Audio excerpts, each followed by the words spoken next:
So for our final render, we're gonna need some higher, some more samples. Okay, so come into the Redshift ROP, into your Redshift tab, settings, and then we're just gonna pump up these min and max samples. Again, obviously this will slow down your render. I'm going to stop this IPR now.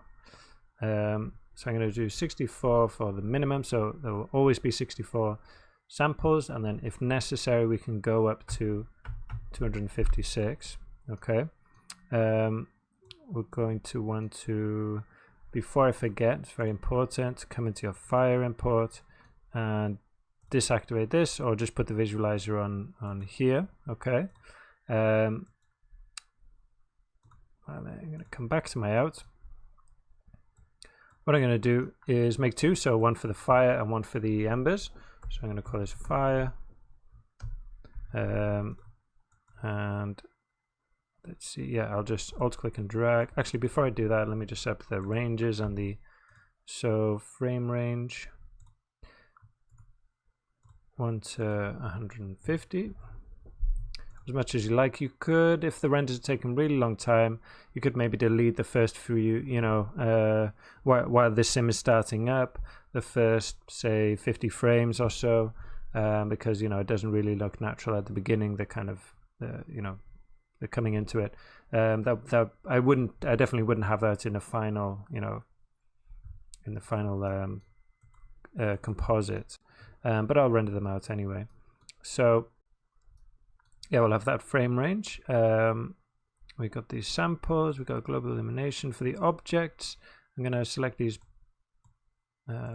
intentionally. So I want, for the fire, I want the fire, the corridor, and the embers. But I'm just going to, so for the fire render, we'll turn off the primary rays of the embers, so that we can see the lighting, the effect of the lights of the embers, but we don't see the embers themselves.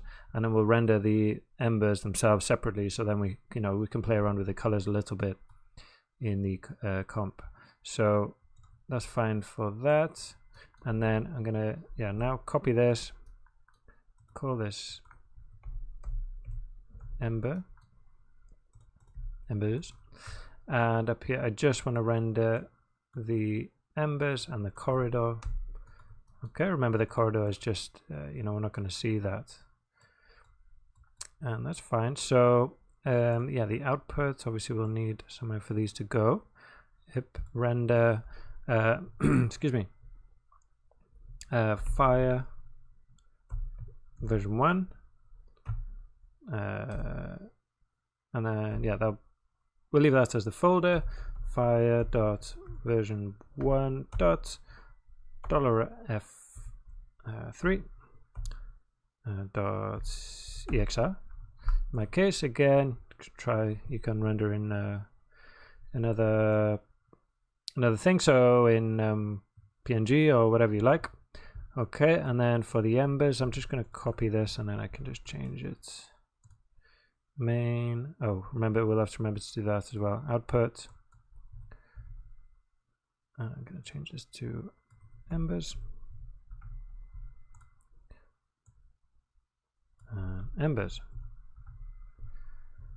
Okay, so I'm going to, I think if I just set this to manual now, so it doesn't actually do it. So don't do this yourself, just so I can show you quickly how to do this. You could do it with takes, so using a couple of takes to have different things activated here, but since we just got the two, I'm not going to bother.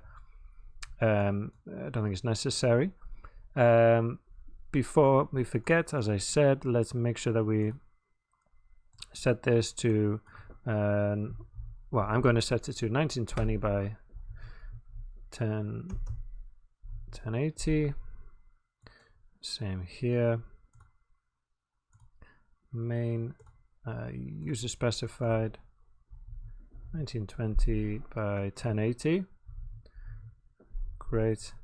And yeah, so for the embers, so this will render the embers, and I need to have primary ray visible turned on for that. Okay, so I'll turn this on. The visualizers shouldn't matter now because we got them in the objects forced. Let me see actually, how did we do that? If it's forced or they're in candidates objects. So let's delete them from there, and put them into forced objects. So whether the visualizer's on or off, it doesn't matter. The visualization flag is relevant if you put them in down here. And I'll Control X, Control V there. Okay, so yeah, for the Ember render, I will turn this on. Come here to my embers and then render that to disk. Okay, and when that's finished, I'll just cancel that. I'll do it in a moment. And then when that's finished, sorry, just had a Houdini crash there. So as I was saying, yeah, render the embers first.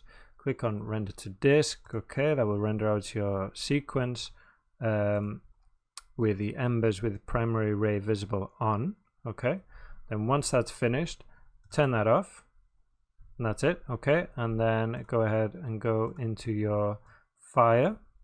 That will render the fire, the embers, and the corridor, but we'll just get the lights from the embers here, and just come up to click to render that to disk as well.